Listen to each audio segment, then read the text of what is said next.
Olá, algumas pessoas gostam de se expressar pela voz, outras gostam de se expressar pelo livro, na leitura ou no universo da escrita, no mundo tecnológico ou não. Outras pessoas gostam de se expressar em reuniões com ambientes coletivos, através das múltiplas formas de comunicação. E outras gostam de se expressar pelas mãos, e através do olho você pode formar um mundo interior que vem de dentro do artista. E o universo de mergulhar nessa relação de riscos, desenhos, para alguns riscos, para outros um objeto de expressão, pode convidar você a entrar no imaginário de tentar compreender as relações de vida. Eu usei todo esse verbete para poder apresentar João Ricardo Crepaldi de Oliveira Neles. Uma pergunta do programa: de quem é o Crepaldi de Oliveira e de quem é o Neles aqui na sua árvore genealógica? Crepaldi de Oliveira, da família da minha mãe, que é aqui de Bauru mesmo, e Neles, da família do meu pai, que é de Araçatuba. Você nasceu em Araçatuba. Qual a sua memória afetiva de infância? Aquilo que lhe vem à cabeça quando você fecha os olhos e lembra do menino? Em Araçatuba, eu lembro que eu era muito sozinho e desenhando, sempre desenhando. Porque na época eu era filho único e eu desenhava muito, o dia inteiro. Minha mãe até falava assim, mas tá desenhando de novo. E eu gastava folhas e folhas e folhas e folhas e folhas. Isso acho que se perdeu em algum lugar, porque era muita folha. Brincar e desenhar tinha uma relação quase de existência. O meu brincar era o desenhar. Nunca fui muito chegado a esporte, correr, brincar na rua. Poucas vezes, se eu estivesse desenhando com um pedaço de telha no chão, eu lembro disso também. Mas a mãe fez artes. Artes. E o pai? Meu pai sempre foi músico, trabalhou com música a vida toda, principalmente música caipira e radialista. Não necessariamente acontece o que a biologia brinca de osmose, não estou falando de osmose existencial aí. Mas no seu caso, desenho de um lado e ouvido do outro, só podia dar nisso. Alguma coisa ia dar. Alguma coisa ia dar.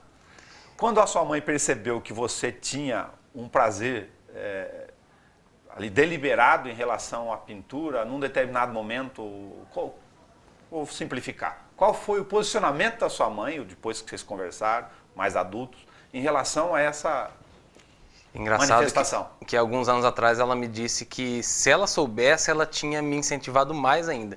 Que legal. Tinha me colocado, por exemplo, a fazer curso de desenho, coisa que eu nunca fiz, sabe?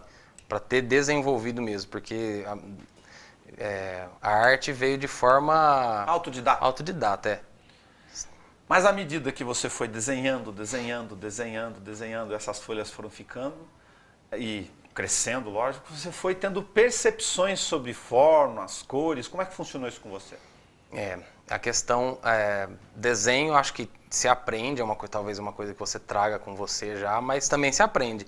Então, quanto mais você pratica, melhor você fica. Aí, na observação de movimento, de luz e sombra, de cores, você vai ganhando mais experiência e vai conseguindo aplicar isso às suas ideias, né? Você tem de ideia, você consegue... Às vezes você fica um pouco limitado da forma, como fazer aquilo, mas no fim das contas dá-se um jeito. Aqueles que estão mergulhados em arte e cultura têm um sensorial do olho, do ouvido e do intelecto natural. Isso fica alimentando numa corrente cíclica o tempo inteiro. Essa é uma coisa que a gente sempre pergunta para quem mergulha no mundo das artes. Isso acontece com você? Acontece. Tem hora que meu cérebro não acompanha a quantidade por exemplo, de desenho, de trabalho que eu quero fazer e não consigo por falta de tempo. Para quem não mexe com isso, com todo respeito, apenas uma citação aqui, cinética aqui, os engenheiros, talvez mais disciplinados na questão das contas, dos cálculos, enfim, do mundo das exatas, eles podem, alguns, não terem ideia e compreender que tem um cansaço físico intelectual ali. Tem. Chega a estafa, se não Chega a estafa. Porque acho que é a mente que comanda todo o corpo, né? Então, se sua mente estiver cansada, seu corpo vai acabar se cansando, querendo ou não. A chamada mente tagarela. Ela conversa com você o tempo inteiro. O tempo inteiro. E se eu não anotar, por exemplo, as ideias que eu tenho para desenhar ou para pintar, Eu esqueço, que é muita coisa ao mesmo tempo. Agora, se eu não anotar e se eu não fizer, se eu não conseguir executar isso, aí é uma frustração muito grande. Fico estressado, de mau humor, é complicado viver aqui dentro. E aí, no seu caso, complicado viver aí dentro, você precisa materializar. E para materializar, Isso. você tem que ter a tinta, o grafite, E o tempo. E o O tempo. tempo, para mim, hoje em dia é o mais difícil, o tempo. Você Porque é já muita coisa para fazer nas 24 horas do dia só. E você já consegue conversar com você aí dentro do ponto de vista da frustração e dessa ansiedade até lidar com isso? Não. O máximo que eu consigo fazer é tentar me organizar com a agenda. O máximo. Fora isso, eu não consigo. Um artista é necessariamente indisciplinado? Eu não estou dizendo que você o seja, mas com essa questão da organização do tempo, do nosso relógio aqui fora, temporal. Eu sou bagunceiro por natureza, assim. Mas a questão de se disciplinar e se organizar é necessidade. Porque se não fizer isso, aí você vai ficar mais frustrado ainda, porque você consegue fazer menos coisa do que você podia fazer com o tempo. Então o negócio é acordar cedo e dormir tarde. Não tem jeito. Você então estava muito precoce ali na pintura, a mãe alimentando, acabou sendo natural e aí não tinha muito segredo. Qualquer mãe que visse você, por exemplo, com 5 ou 10 anos, ia falar, pô, ele vai ter que ir para esse caminho. Se vai ser educação artística para ser o antigo professor, você vai caminhar para o outro, até nós encontrarmos o J. Crepaldi aqui e chegar nele, ia ser natural. Num determinado momento você se direcionou ao colégio, vou fazer isso, vou fazer aquilo? Então, assim, na época, há cursos da moda, né, do momento. Na época que eu estava no 16, 17 anos, o curso da moda, aí eu pensei, bom, como é que eu posso trabalhar com arte e ganhar dinheiro ao mesmo tempo? Que é uma coisa muito difícil. Muito difícil. Aí eu pensei, publicidade, que era o que estava o boom do momento. Aí eu fui fazer publicidade e propaganda.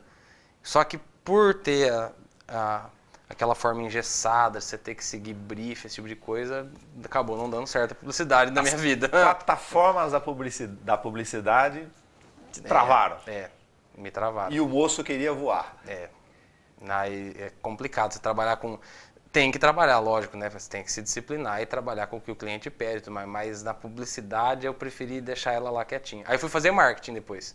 No marketing eu me dei melhor. Só para fazer um pulinho, a gente não perder o resto aqui, você entrou em publicidade na USP, a faculdade é muito cara. Ganhei uma bolsa lá em Campo Grande, na Católica Dom Bosco de lá. Aí por lá eu fiquei. Concluí a publicidade lá. Quando eu voltei para cá eu já era pai de 2 crianças. E aí eu fui fazer marketing aqui. Entendi. E o marketing e a publicidade, no que eles ajudam o J. Crepaldi ou no que eles não ajudam, atrapalham? Hoje em dia ajuda bastante. Foi muito válido ter feito as 2 faculdades, porque todos os projetos que eu monto, desde a questão de layout, design e estratégias de propagação, sou eu mesmo que faço. Eu me lembro de um professor de educação artística que ele fez um desenho, e eu sou muito ruim de desenho, ele ensinou a técnica métrica mesmo, espacial, de você fazer perspectiva. Mas se você não cumprisse rigorosamente as medições, o teu trem ia sair torto na perspectiva do trilho, dele vindo do fundo para cá. Você faz isso intuitivamente. É isso que eu falo, para mim você está falando grego, que eu não faço ideia de como é que faz isso aí que você está falando. Eu só sei fazer e desenhar e acabou. Agora, se eu tiver que fazer e medir, eu não... Talvez se eu tivesse aprendido, eu seria melhor hoje, mas eu não... Significa que alguns moldes, por mais necessários que eles sejam do ponto de vista da ciência, das técnicas e de compreender espacialmente um desenho e suas medidas, que ele pode, em certa razão, aprisionar? Ou exagero? Não, eu acho que é necessário esse tipo de coisa para passar adiante, né? Passar adiante. Porque, foi como eu disse, eu acho que a arte não é só uma coisa intuitiva, que a pessoa nasce com isso e tal. Eu acho que também é aprendizado. Tem muita gente que se pegar para desenhar e aprender, vai desenhar otimamente bem. Só que eu acho que quem nasce com essa, vamos dizer, facilidade, talvez consiga mais velocidade. Agora, você foi lá experimentar publicidade, estava se tornando um jovem maduro, lógico, buscando um espaço, precisa ter a lei da sobrevivência no meio do caminho, o marketing, vendo como você adequava a sua vocação e o seu prazer e o seu gosto à realidade do mundo aqui fora. Quando você definiu na tua cabeça, não, é isso que eu vou fazer? Ou você já estava fazendo isso e aconteceu naturalmente? Eu trabalhava como coordenador de comunicação visual no Confiança Supermercados. E naquela época, não, preciso, porque aí você começa aquele debate interior, né? Eu preciso fazer arte, porque senão eu vou ficar louco. Se eu não pintasse pelo menos alguma coisinha por dia, entra em parafuso, o cérebro não aguenta. Tá. Só trabalhar com coisas burocráticas, assim. Daí, um dia eu falei, não, parei. Aí saí do Confiança, tentei 1 ano ser ilustrador editorial. Aí fui pro Rio, fui para São Paulo, não deu certo. Além de tudo, acho que por falta de capacidade minha e por ser uma panela gigantesca. Sim. Os caras que fazem para todas as editoras são os mesmos e são só eles e acabou. Acabou. Aí tudo bem, é lei do mercado, não tem jeito. Mais ou menos como bastidor de novela, de teatro. Não tem jeito, é isso. O mundo é assim e não... Fazer o quê? Tem uma filha e um funil. Quem se estabelece é quem tem network. Os caras têm network mais antigo que o meu, então acabou, né? Beleza. Aí, e agora? Aí eu entrei como coordenador de marketing no Grupo Multicobra. Fiquei lá durante 2 anos e pouco. Foi aí que eu ganhei o primeiro concurso de nível nacional, que foi o Arte de Obra Metrô de São Paulo. Que nós conversamos aqui na TV Campo. Aí já com grafite, né? Tá. Mas isso não isso é recente. É recente. Até. Consideravelmente recente. Recente, tem 4 anos, 3 anos. Esse concurso tem 3 anos. A essa altura, você já estava na tua cabeça, não, é aqui que eu vou afundar. É aqui. Porque aí eu vi uma possibilidade de trabalhar com arte, como eu queria, em grandes proporções, que eu sempre achei super legal, né? Já comecei a fazer grafite um pouco antes, a convite de um grafiteiro que hoje é renomado internacionalmente, aí, que é o Ed7M, que é aqui de Bauru também. E, é nisso que eu vou investir, porque é a forma que eu achei de fazer arte e conseguir sobreviver e me destacar e ir pra frente. Nós vamos falar um pouco mais de grafite, mas você também fez quadro, pintura, chega a mexer um pouco até com a área de escultura, de certa forma, em algumas... Criança, bem lembrado, eu gostava de brincar com argila, minha mãe sempre trazia argila e eu brincava. Acho que pra quem gosta, todo tipo de mídia, de plataforma é bem-vinda. Como, olhando para o tempo, você lida com a questão do período de efervescência e de tentar se resolver internamente, mas lidar sobretudo com a frustração, em certa forma, de saber que você é bom, que você tinha um bom trabalho, que você tem autocrítica, mas que o mercado pode não te remunerar o tanto quanto você vale? A gente está no Brasil, né? Acho que eu já aprendi a trabalhar com isso, porque é a nossa realidade. Nunca tive outra realidade. Artista fora do país não sobrevive, vive muito bem. Sim. É outra realidade, são outros conceitos, é outra cultura e tudo mais. Então eu só aprendi a ser assim, então assim eu me viro bem.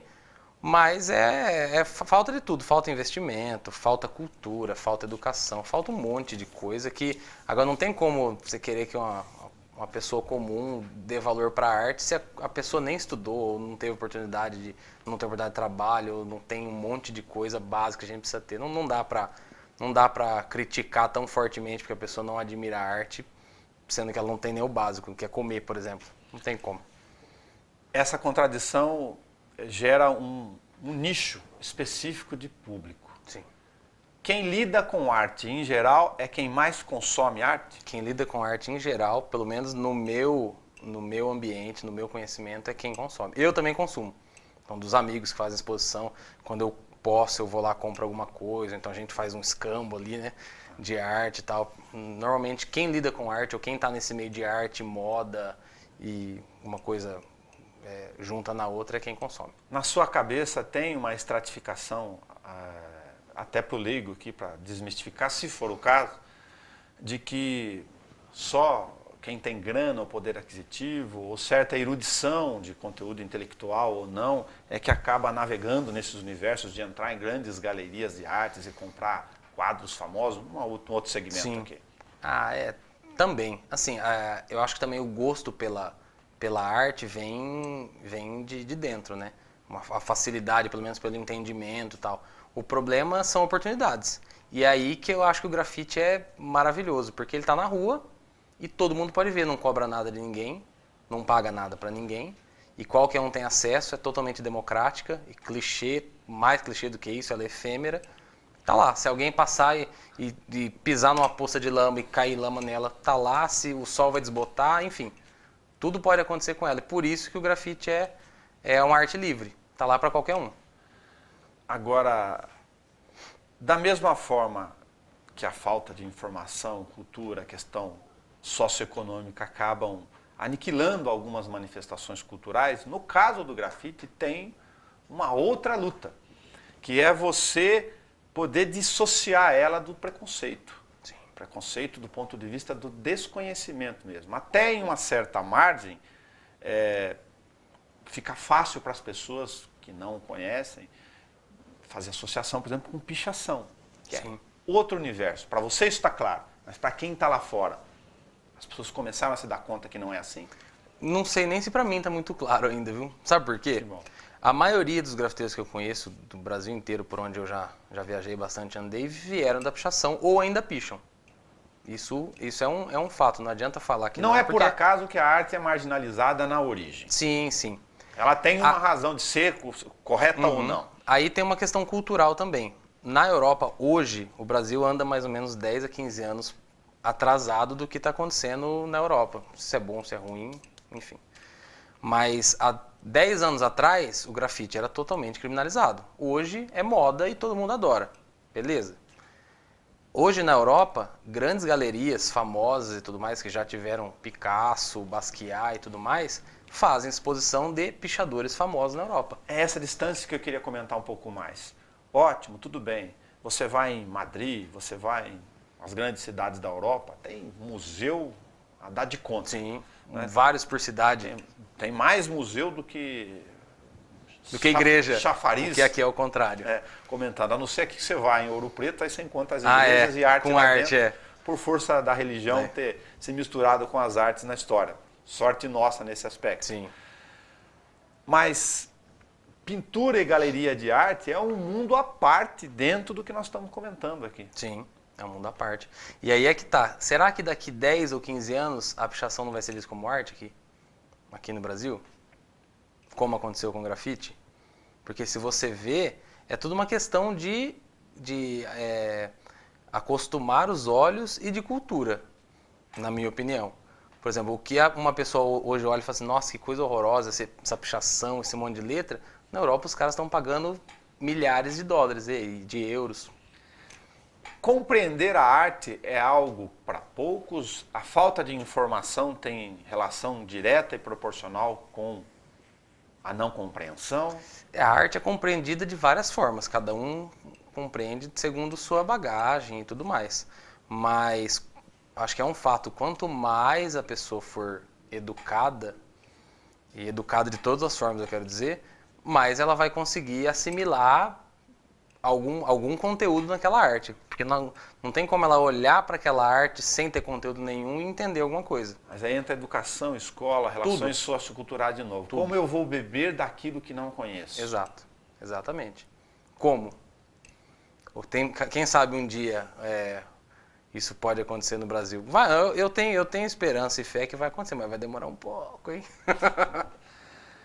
Você se surpreende com aquilo que veio na tua cabeça, que a gente chama insight, materializado, deu para você outra dimensão de conteúdo ou de formas? Sim. Às vezes tem dia que eu não consigo pintar nada, que o cérebro não funciona e você tá com tempo para fazer, eu preciso fazer. Às vezes você sabe até o que tem que fazer, mas não consegue. E tem dia que pula, assim, ó, borbulha de tanto conteúdo e vem. Assim, do nada, você olha para uma coisa, nossa, vem um conceito completo de um objeto que você olhou, por exemplo. Você chega a fazer compulsivamente vários trabalhos nesse estágio? Principalmente no meu caderninho de desenho, que é ali que eu armazeno tudo para poder colocar no muro, ou colocar numa tela depois. Às vezes eu faço... Sempre isso, primeiro no caderno? Primeiro no caderno, primeiro no sketchbook. Às vezes eu chego no muro e não tenho nada em mente, aí na hora eu olho pro muro e sai. Tem folhas do caderno que não estão em quadros, não estão em muros. A grande maioria. 98%. Tem um monte de ideias. E você não cataloga isso? Agora tem um mundo digital. Sim. Até para você ter um trabalho sistematizado ali na mão. Por enquanto tá tudo nos meus caderninhos. Eu tenho uma pilha assim, ó, acho que eu gasto uns 4 caderninhos daquele por ano. Caderninho preto, né? Sketchbook a gente chama. Tá. Então uns 4 por ano eu gasto isso. Acho que são 100 folhas cada um. Desenho que hora que você pinta ou desenha? De manhã, período da manhã. Porque no período da tarde, das 14 às 22h30, eu trabalho no albergue noturno, aqui de Bauru. Porque aí o teu tempo está disciplinado desse jeito. Isso. Mas senão você também pintaria à tarde, você não tem relação E de com o madrugada e à noite. Você já chegou, funciona como na música, acorda de madrugada, vem uma música na cabeça, tem que gravar, sentar, materializar. Às vezes acontece, você acorda, vai beber água e você já tava com aquela ideia antes de dormir e fala, não, preciso dormir, porque amanhã eu acordo cedo para fazer alguma coisa. Aí tem que desenhar e colocar, porque senão passa. E a hora que passou, às vezes você até lembra da ideia no dia cedo, mas passou a melhor forma de você colocar no papel. O grafite veio depois, num outro estágio. Quando você se descobriu especificamente com o grafite? O grafite tava no lançamento do Capela Deluxe, que é uma casa noturna aqui de Bauru, que uma casa bem grande, chamou vários artistas de vários segmentos. Na época eu pintava quadro, já fazia algumas coisas assim para loja e tal. E tinha um grafiteiro fazendo exposição junto comigo, né, exposição coletiva, o L7M. E aí ele que me chamou, ele falou assim, os seus desenhos ficam legal no muro. Você já pensou em grafitar? Eu falei, já, mas é assim, como? Tem desenho que é melhor para o muro, melhor para a tela, melhor para Não, tábua? acho que não tem regra, não. É que ele visualizou aquilo e falou, nossa, ia ficar legal em grande formato. Porque eu já tinha feito tela grande, mas no muro é outra coisa. O muro passa da sua altura. E eu não parei mais. A gente também fez matéria aqui na TV Câmara, não por outra razão. Eu fui no teatro e conversei contigo e tinha telões gigantescos lá. Você foi recolhendo restos urbanos. Isso é um vício também que eu tenho que me policiar, que senão minha casa foi foi juntando tudo e gerando arte na sua cabeça. Com cores, com formatos. Capô de Fusca, porta de escorte, guarda-chuva, tela antiga, televisão, barril, tudo que eu acho eu dou um jeito de levar. Porque eu sei que uma hora eu vou fazer alguma coisa com aquilo, aí eu faço. Aí eu pinto naquela plataforma. Aí tem uma informação, né? O ser humano, em certa forma, é porco. É porco. Eu seria um acumulador dessas porquices. Mas aí você transforma, você dá vida em cores nessas coisas. Isso, no que viraria lixo e ia para um lixão ou ia entupir um bueiro, eu levo para mim, trabalho e depois vira uma exposição, igual virou aquela lá. Que tal o prêmio Mário Peixoto? Foi um prêmio muito legal, muito importante no Rio de Janeiro, que eu ganhei em 2013, comecei em 2014, pintei lá em 2 ocasiões. E o pessoal de lá entrou em contato comigo tem uns 3 meses, que é numa serra do Rio de Janeiro. E tem um paredão que eles reformaram lá na serra, que eles querem fazer um mural, grande, é uns 50 metros de comprimento por 30 de altura, e ali atrás da Gruta dos Escravos é o nome do lugar. E eles querem fazer um mural com essa temática, lá estamos em negociação. E o gabinete do procurador hoje, figura nacional, conhecida por causa da Operação Lava Jato, e antes também, no Mensalão, mas você pintou o gabinete do Rodrigo Janot. Para quem não sabe, é o procurador da República que denuncia em escala federal, por ser de âmbito federal, essas operações todas de corrupção. É minha cerejinha do bolo, né? Porque eu fiquei em Brasília por 5 dias, pintando esse painel no gabinete dele, tem 5,5 metros por 2 de altura, e é um painel pós-moderno, eu usei referências de Picasso, Guernica e coisas do interior também. Ficou um negócio bem legal, ele gostou bastante. E aí eu tenho uma amizade com a assessora dele, agora você me fala, veio... Quer dizer, antes de virar toda essa aparelhagem em volta da Operação Lava Jato, era aberto para todo mundo ver. Era no gabinete dele, vinha políticos de fora, vinha autoridades internacionais e viam e achavam legal, tirava foto no painel e tal. Agora, o gabinete dele virou o QG da Operação Lava Jato, então ninguém mais pode entrar, tá fechado. Por hora... Se eu for lá, eu não vou conseguir ver mais. Por hora o Petrolão atrapalhou a arte. Porque fica 2 seguranças na porta. Ela tirou foto da porta pra mim e me mandou, fica 2 seguranças na porta, assim, ó. Não tem nada a ver com o que a gente tá falando, mas a corrupção estraga tudo, né? Tudo. A corrupção estraga a mente das pessoas, corrói a mente e a pessoa acaba fazendo cada vez mais porcaria. Na sua mente livre, e sã ou não sã, você gera temas do quê? De tudo? Qualquer coisa pode ser pintado? Qualquer coisa. Qualquer coisa que eu queira. Querer estabelecer alguma coisa para eu pintar e já fica mais complicado. Faço também. Mas se eu puder ter a liberdade de criar o que vier na minha cabeça, tudo é tema. E tem tema que o próprio J. Crepaldi se autocensura por alguma razão, porque ele não gosta? Tem. Tem, eu acho que por obrigação de artista, eu acho. Pelo menos pra mim. Por exemplo, pornografia. Eu não acho que seria um tema legal para eu tratar. Talvez amanhã eu possa desfazer tudo que eu tô falando agora, mas talvez não seja um tema Essa legal. ideia de pegar um modelo de corpo escultural e fazer um desenho aí tudo lá, bem. aí A é pornografia outro em caminho. si. Não, a pornografia em si mesmo. Atos sexuais, assim. Já desenhei isso também. Mas hoje não mais. Porque eu acho que tem bastante público muito jovem, crianças que gostam do meu trabalho, então eu não vou sair fazendo isso na rua. Talvez para uma exposição específica eu faça, Entendi. mas na rua não. Consumo de drogas também não, porque por trabalhar no albergue eu vejo a realidade de quem usa droga, principalmente droga pesada, e não é legal o fim disso. É bem triste.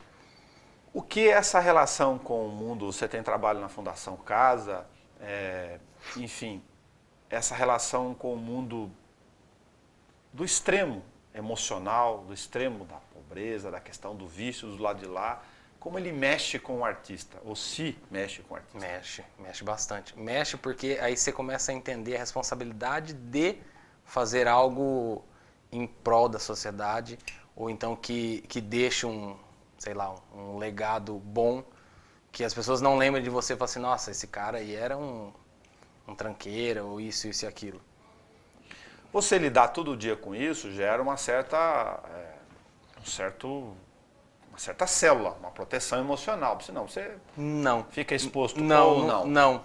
Exacerba Não. mais, te Não, flora mais tem as dia outras que é coisas. difícil, viu? Tem dia que se eu ficar falando muito aqui, daqui a pouco o meu olho enche de água aqui. Mas tem dia que é difícil, tem dia que você vê cada história que fala, meu, e pode acontecer com qualquer um. Você fala, como você se protege emocionalmente com o ferro no fogo o tempo inteiro ali da pobreza? Não, eu acho que na hora que você tá trabalhando com aquilo, sem pensar, você consegue colocar uma certa barreira, você se envolve, mas você não deixa transparecer aquilo. Mas depois aí você fala, nossa, meu, como que pode, né? Principalmente o crack, que a gente vê bastante, é uma droga que não tem preconceito. Ela atinge branco, preto, amarelo, vermelho, rico, pobre, professor, empresário, aparece de tudo lá. Tem gente, por exemplo, que tem empresas e tudo mais, de cidades em volta, que já foram lá e falaram assim, preciso ficar uns 2 dias aqui, porque eu caí, né? Eles falam de bater a nave, né? Bateu a nave, que é o linguajar da rua, né? Quando volta a usar droga. Bati a nave e não posso voltar pra minha família assim. E o cara chega lá de carrão. O crack é a maldição do século, na minha opinião. Não tem jeito. Não tem jeito. E é muito difícil sair. É muito difícil sair. Muito difícil sair. Muito, muito mesmo. Porque você vê que as pessoas querem, lutam contra, choram, mas de repente alguma coisa acontece e a pessoa volta. Jota, de que forma as suas relações de expressão e de liberdade do ponto de vista artístico, em formas, desenhos, porque eu já tive o prazer de acompanhar muitos dos seus trabalhos, de que forma eles se refletem, por exemplo, no seu jeito de ser, olhando aqui na pulseira, Sim. no cabelo, na forma Eu sempre de se fui muito vestir. excêntrico, sabe? Desde moleque, assim. Você se considera excêntrico? Sempre fui. E eu aí, um dia, uma professora de história, que uma vez eu fiz um corte de cabelo com o Batman atrás, assim, ó, e todo mundo era arrumadinho, né? Quase entrando no colegial, pré-adolescência para adolescência. Aí todo mundo me zoava, só que eu era uma pessoa querida em todas as turmas, sabe? Todo o pessoal me zoava, eu levava na brincadeira e virava uma festa, né? Aí um dia uma professora, e eu aprendi essa palavra com ela na época, né? O João é um... Não, vocês não podem zoar ele, porque ele é um cara excêntrico. Eu falei, nossa, eu sou excêntrico, né? E gostei da palavra, fiquei com isso na cabeça. Mas eu sempre fiz assim, visualmente, o que me dava na telha. Cortava o cabelo do jeito que eu queria. E aí, ainda bem, meu pai e minha mãe nunca falaram assim, não, isso você não vai fazer. Por exemplo, na época, eu tinha 11 anos, eu quis pôr brinco. Na época, ninguém punha brinco. Aí eu quis pôr brinco. Eu fui o primeiro da escola, a escola era grande para ter brinco. Né? Mas eu devo ter visto em algum lugar, não tirei isso do nada, né? Mas eu pus brinco. Você foi pai ainda mais jovem do que você já é. Que tal essa experiência? Suzana e o Dudu, 9 e 8 anos. Foi com o nascimento da Suzana e logo em seguida o Dudu, que eu acho que mudou minha concepção de vida e de responsabilidade em relação a o que eu vou deixar. Por exemplo, de não fazer apologia, porque eu sei o risco e o problema que é para quem entra no mundo de droga e tudo mais, ou ou qualquer outra coisa que leve ao dano físico, moral, intelectual da pessoa. Então, depois do nascimento deles, eu comecei a ter uma ideia mais real do que deixar para eles e para a sociedade em si, né? Eles também desenham ou você estimula eles a desenhar? Desenham muito. Desenham bem? Sem eu estimular, eles já desenham muito. Naturalmente? Desenham muito. Que legal. Adoram. Mas tem aquele negócio, né? Os joguinhos de hoje em dia, se você não segura, fala, não vai usar celular. Tá, como é que chama o joguinho que eles jogam hoje? Eu não sei nem repetir o nome, mas cada hora é um. E eles falam, pai, tem tal jogo, porque eles não moram comigo, né? Então não tem muito controle sobre isso. Mas quando estão comigo, fala, gente, vamos pôr a mão na massa em vez de ficar enfiado no celular? Qual a diferença, ou quais são, né, para a gente poder comentar aqui, entre a técnica do grafite, que você usa spray, e a técnica do pincel, por exemplo? Olha, o spray, quando eu comecei, é muito difícil. Porque assim, pra mim o pincel é só pegar e falar. Agora, o spray você tem que ter, para poder fazer tudo que você faz no pincel, você tem que ter o controle da válvula, né? Domínio do de bico, compressão do do cap, dedo. pressão do dedo. Você tem que fazer força para não fazer força. É um negócio complicado. Você tem que fazer força no dedo para apertar bem pouco, ou seja, para não fazer força. E você usa sempre o mesmo dedo? Então, quando se o trabalho é muito grande, vai para outra mão, vai mudando, vai passando. Normalmente é o indicador. Aí você cansa, usa outro, principalmente quando é preenchimento, dedão, porque dói. Falar que não dói. Imagino. No fim do dia eu tô esgotado fisicamente, parece que eu fiz academia. Porque você tem que... A musculatura inteira se relaciona levanta, desce, agacha, deita, sobe na escada, desce da escada, só que isso é tipo 35 vezes por desenho. As pessoas que não sabem, você pensa que é um quadrinho de mão, faz um desenho na mão, mas eles são painéis gigantescos, como a gente fez matéria aqui na TV lá pro teatro. Sim, coisa de 5 metros de altura, por 15 de comprimento. Eu fiz um painel há pouco tempo agora em Pederneiras, que é uma cidade que apoia muito a arte urbana, e quanto tem aquilo lá? 100 metros por 4 de altura. Foi debaixo de um viaduto, foi 1 mês e meio para fazer. Você falou que tem que se patrulhar, porque vai catando coisas na rua. A sua casa é uma exposição, céu aberto, ou entre paredes? Ainda bem que vende algumas coisas de quando faz exposição, porque senão minha casa ia ser só arte. Minha esposa fala assim, viu, não tá na hora da gente tirar um pouquinho dessas artes daqui? E aí eu faço um rodízio de arte, por exemplo, na sala, no quarto, sabe? Despertou curiosidade que pegar a câmera e ir lá na sua casa um dia fazer uma... Vamos lá, você vai ver. Tem tudo. Ó, inclusive eu consegui um depósitozinho com meu tio, que ele tem um restaurante, o Sitzburg ali da Praça do Centro, e aí algumas coisas, como já não cabia mais em casa, eu coloco lá no depósito. Explica a sua relação com temáticas do interior. Tá meio fácil aqui para quem acompanhou lá no começo da nossa conversa, de entender por que você gosta de tantos temas do interior. Assim. Então, desde criança, nas férias eu viajava com a minha mãe para uma cidade chamada Oroeste, que era mais... Hoje em dia já está bastante urbanizada, né? Faz alguns anos que eu não vou. Mas era fazenda e sítio e chácara, e essa era a minha realidade. Fora as pessoas que eu vejo na rua, principalmente em Araçatuba, que eu vi aqui também, tem algumas, né, depois da urbanização geral, mas esse senhorzinho de chapéu, essas senhoras de lenço na cabeça e vestidão, sabe? Pessoal que você vê que é do sítio mesmo. E tá no meio das pessoas normais, ali correndo, trabalhando com o celular, e eles estão ali, ó. Tem um senhorzinho que eu vejo sempre que vende pimenta. Ele é baixinho, tem um chapéuzinho assim, carrega uma cesta cheia de vasinho de pimenta, e ele vende vasinho de pimenta. Ele tem de tudo, então eu gosto de observar esse tipo de pessoa para poder retratar depois. Não pense porque a gente está numa rede pública legislativa, a gente não vai falar sobre esse assunto, não. A lei de pichação cometeu uma injustiça em relação à questão do grafite. Cometeu um grave erro. Porque na semana que eu voltei de Brasília, que eu tinha pintado o gabinete do Rodrigo Janot, cheguei em Bauru em novembro de 2014, a lei aprovada contra a pichação e colocaram o grafite no meio. Está lá no meio enfiado. Está lá no meio enfiado. Talvez a ideia tenha sido boa, mas a concepção e a redação da lei não ficou bem feita e ficou em dúvida. Que coloca assim, ó, o grafite em Bauru tem que ser em local autorizado pela prefeitura, já é inconstitucional federal, pela lei federal, porque como é que você vai regular o que vai estar na minha casa? O muro da minha casa eu pinto ou bagunço. Faço o que eu quiser, você concorda? Então já está errado aí. Número 2. Tem lá também, para fomentar a arte do grafite, o grafiteiro, por amor à arte, ele não pode cobrar para fazer aquilo. Não pode ter ganho econômico. Aí eu vou pintar de graça, usar meu material de graça. Beleza, a gente faz isso bastante na rua. Sim. Mas aí, se o cara quiser me contratar, eu não posso. Tô contra a lei. Terceiro, aí fomentando a arte do grafite tem que ser apagada a cada 6 meses para eu querer fazer de novo. Aí, então tá, eu vou ter que pedir autorização para a prefeitura, aí eu vou pintar lá de graça, por amor à arte, gastar o meu dinheiro, meu material, meu tempo, e passei apagado daqui 6 meses para fomentar alguém, para eu querer ir lá pintar muito de novo. Entendeu? Mas como toda lei e efervescência em discussões, na origem aqui eu não estou querendo fazer nenhum meia-culpa, até porque não é o meu papel, ela teve a preocupação de tentar desestimular a pichação. Sim. As outras questões, como tudo que é lei, pode ser revisto. Afinal, Sim, frases com certeza. existem para serem reescritas. Sim.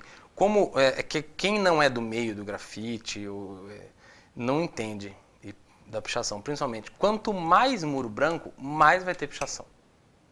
Então, quanto mais você pintar de branco, mais vai ter pichação. Então, não adianta. Não é cor universal. Não é assim que vai acabar com a pichação. Não é assim. Até porque, vai acabar porque, se lá, é o que eu estou dizendo, é toda uma questão cultural e de momento. Sim. Lá na Europa é arte e vende-se por milhares de euros. Aqui ainda não é. Dá para explicar, no caso da pichação, por que o moleque quer subir lá no para botar o rabisco dele lá, deixar a marca? Por que o cara quer correr e chegar em primeiro na linha de chegada? Satisfação pessoal. É um universo que as pessoas que não fazem isso não imaginam. Depois que eu entrei pro grafite, que eu conheci vários e fui entender. O barato do cara é subir exatamente lá pelo parapeito do prédio e escrever lá em cima, porque todo mundo vai ver. Não cobrou nada de ninguém, não pagou nada para ninguém, é aquele negócio. O que é pichação e o que é grafite? Grafite é o quê? É o desenho, é uma letra elaborada, é porque tem cor, ou só porque não é autorizado? Porque se for pegar pela lei municipal, o grafite é uma pichação. É crime do mesmo jeito, igual a pichação. Acaba misturando. Então você não tem como diferenciar, isso fica para os teóricos.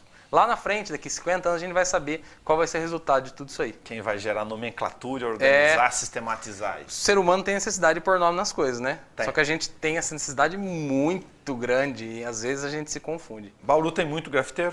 Muito grafiteiro. Pelo porte da cidade tem muito grafiteiro. E reconhecidos internacionalmente até. Bastante artista, não só de grafite, mas de arte visual em geral, tem muita gente. Você gosta de ler? Bastante. Leio um livro por semana. E que temáticas? Tudo. Leio bastante livro espírita, porque eu sou espírita, mas leio de tudo. Tudo que aparece na minha mão, eu leio. De que forma a questão do espiritismo conversa internamente com um artista aí?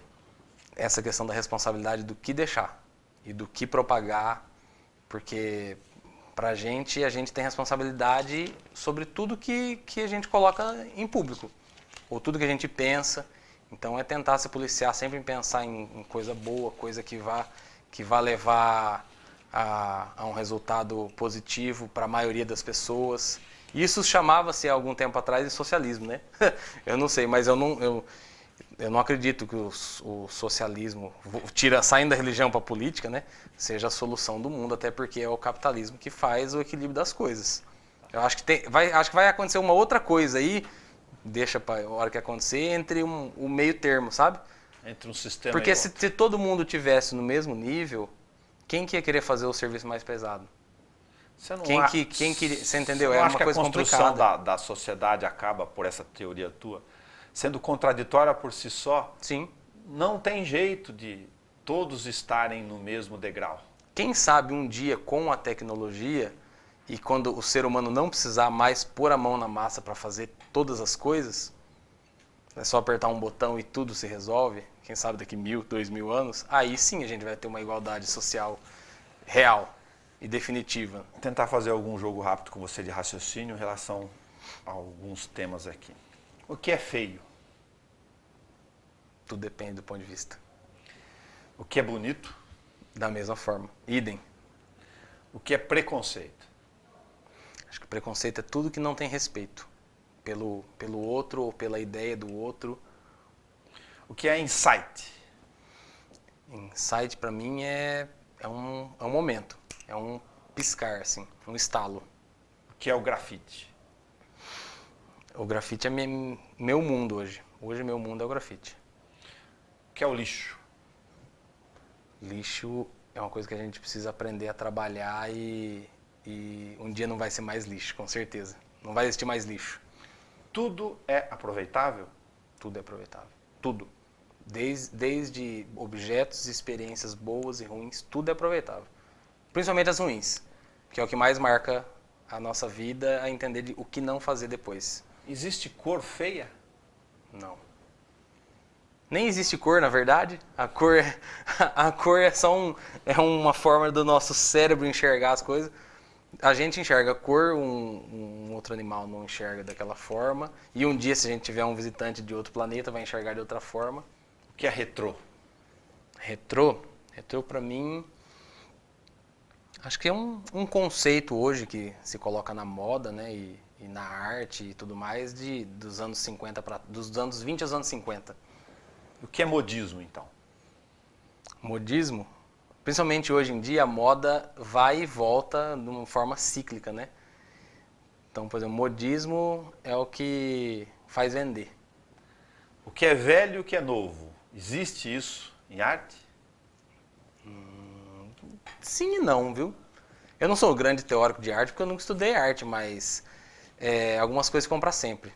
Por exemplo, Dalí, Picasso, Basquiat, que é um pouco mais novo, Michelangelo. Acho que a arte é infinita. Vou cometer uma heresia. Eu fiquei vendo a menina na janela, menino na janela, menino na janela. Acho bonito o conceito verbal do menino na janela, mas eu não entendo nada de pintura. Aí eu pedi desculpa pro pintor.